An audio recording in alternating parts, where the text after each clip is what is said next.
இந்திய சிறு தொழில் வியாபாரங்களை முடக்கிவிடும் நோக்கத்திலான ஐபேப் திட்டத்தின் கீழ் இதுவரை 48 பேருக்கு மொத்தம் 2.96 மில்லியன் ரிங்கேட் மானியம் வழங்கப்பட்டு உள்ளது. தொழில் முனைவோர் மற்றும் கூட்டுறவு மேம்பாட்டு அமைச்சான குஸ்கோப் அதன் கீழ் செயல்படும் எஸ்எம்இ கோப் நிறுவனம் வாயிலாக அந்நிதி வழங்கியதாக துணை அமைச்சர் டத்தோஸ்ரீ ரமணன் ராமகிருஷ்ணன் கூறினார். பார்த்தோன்னா லாஸ்ட் இயர் நம்ம அக்டோபரில் இந்த ஐபேப் அக்டோபர்லேயே நம்ம சாத்தணும். ஏன்னா அத்தனை அப்ளிகேஷன் வந்துச்சு. ஸோ இன்றைக்கி வரைக்கும் 48 அப்ளிகேஷன் நம்மளை லுலூஸ் பண்ணியிருக்கோம். 2.96 மில்லியன் நம்மளை வெளியாக்கியிருக்கோம் கிராண்ட். ஸோ ஏன்னா அந்த அப்ளிகேஷன்லாம் வந்திருக்குது. இன்னொன்று சில பேர் உதவி கேட்டிருக்காங்க, தயவு செஞ்சு எல்லா சமுதாயத்துக்கு கொடுத்துருங்க, நம்மளோட பிஸ்னஸ் 300,000 மேலே தான் நீங்கள் கொடுக்குறீங்கன்னா நம்மளை நிறைய பேர் நம்மளை அப்ளை பண்ண முடியலை. ஸோ அதனால் நம்மளை சார் ரிசால்வ் கூட நம்மளை டிஸ்கஸ் பண்ணோம். ரொம்ப நாள் நம்மளை நெகோஷியேட் பண்ணோம். அவங்களும் ரொம்ப ஹெல்ப் பண்ணியிருக்காங்க. ஏன்னா அவங்க சொன்னால் பரவாயில்ல, ஓகே நம்மளை ரீஸ்ட்ரக்சர் கேலிப்ரேட் பண்ணுவோம், எப்படி நம்மளை இது ஒரு சக்ஸஸ்க்கு நம்மளை எடுத்து இந்த ப்ரொமோட் நான் திறக்க முடியும். ஸோ லாஸ்ட் மந்த் அவங்களோட டீம் கூட எல்லாம் டிஸ்கஸ் பண்ணிட்டு என்கிட்ட திருப்பி சொன்னாங்க, ஓகே முடியும். ஸோ இன்றைக்கி நம்மளை 3 மில்லியன் கிட்ட நம்மளை திறந்துருக்கோம். 7th ஏப்ரல்லேருந்து அவங்கள அப்ளிகேஷன் போட முடியும். அண்ட் இந்த வாட்டி இந்த 3 மில்லியன் கிட்ட எல்லாரும் அப்ளை பண்ணலாம். ஸோ உங்களோட பிஸ்னஸ் 300,000 per year சேல்ஸ் எல்லாம் தேவையில்லை.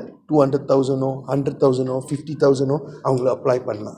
1 லட்சம் ரிங்கேட் வரையிலான மானியத்துக்கு விண்ணப்பிக்க கடந்த ஆண்டு அக்டோபர் 7 முதல் 31 வரை கால அவகாசம் வழங்கப்பட்டது.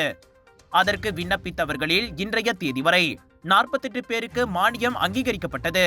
நாங்கள் காலேஜ் நடத்துகிறோம், டெக்னிக்கல் காலேஜ் எலக்ட்ரிக்கல்.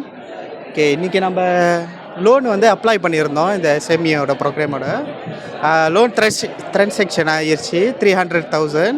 ஸோ நம்ம என்னத்துக்கு யூஸ் பண்ணுறோன்னாக்கா, இந்த பிள்ளைங்களுக்கு ஐபேட் வாங்கி அவங்களுக்கு உதவுன்ட்டு நம்ம அப்ளை பண்ணோம். தேங்க்ஸ் டு கவர்மெண்ட்டில். எஸ்எம்இயோட கிராண்ட்ஸ் எங்களுக்கு அலோகேட் பண்ணியிருக்கிறாங்க.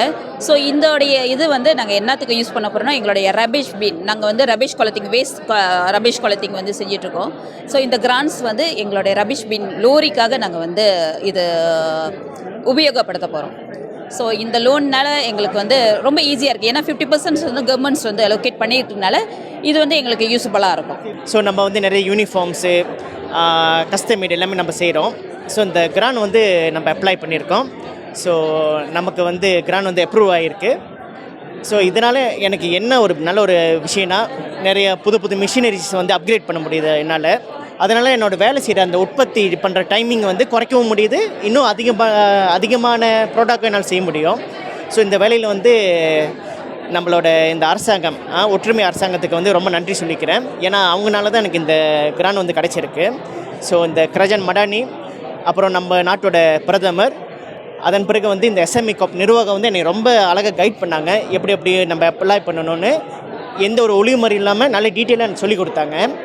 அதன் பிறகு நம்மளோட ஒய்பி ரமணன் அவரோட வேற ஒரு டிக்டாக் பதிவு பார்த்து தான் நானே அப்ளை பண்ண ஆரம்பித்தேன். ஸோ இந்த வேலையில் இந்த அனைவருக்கும் ரொம்ப நன்றி நாங்கள் சொல்லிக்கிறோம். அவர்களில் 26 வணிகர்களுக்கு மானியத்திற்கான மாதிரி காசோலை வழங்கும் நிகழ்வில் துணை அமைச்சர் பேசினார். குவாலலம்பூர் எஸ்எம்இ கோப் கட்டடத்தில் நடைபெற்ற அந்நிகழ்வில் அதன் தலைமை இயக்குனர் டத்தோ ரிசால் நைனி உள்ளிட்டோர் பங்கேற்றனர். இந்திய சிறு வியாபாரிகள் மற்றும் நிறுவனங்களின் திறன்களை மேம்படுத்த வணிக ஆலோசனை சேவை மற்றும் நிதி ஆதரவை இந்த ஐபேப் திட்டம் வழங்குகிறது. அவ்வகையில் கடந்த ஆண்டு கிடைக்கப்பெற்ற ஊக்கமளிக்கும் ஆதரவின் அடிப்படையில் அம்மானியத்தை பெறுவதற்கான விண்ணப்பம் மீண்டும் திறக்கப்படுவதாகவும் ரமணன் மகிழ்ச்சி செய்தியை அறிவித்தார். வரும் ஏப்ரல் 7ஆம் தேதி தொடங்கி இந்திய சிறு வணிகர்கள் இணையம் வாயிலாக அதற்கு விண்ணப்பிக்கலாம். அதோடு மேலும் அதிகமான சிறு தொழில் வியாபாரிகள் நன்மை பெற ஏதுவாக விண்ணப்ப நிபந்தனைகள் மேம்படுத்தப்பட்டுள்ளன. குறிப்பாக வருடாந்திர மொத்த வியாபாரத்திற்கான குறைந்தபட்ச அளவு நீக்கப்பட்டுள்ளது. இதற்கு முன் ஆண்டுக்கு 3 லட்சம் ரிங்கேட்டுக்கு மேல் வருமானம் ஈட்டும் வணிகங்கள் மட்டுமே அதற்கு விண்ணப்பிக்க முடியும் என்பது குறிப்பிடத்தக்கது.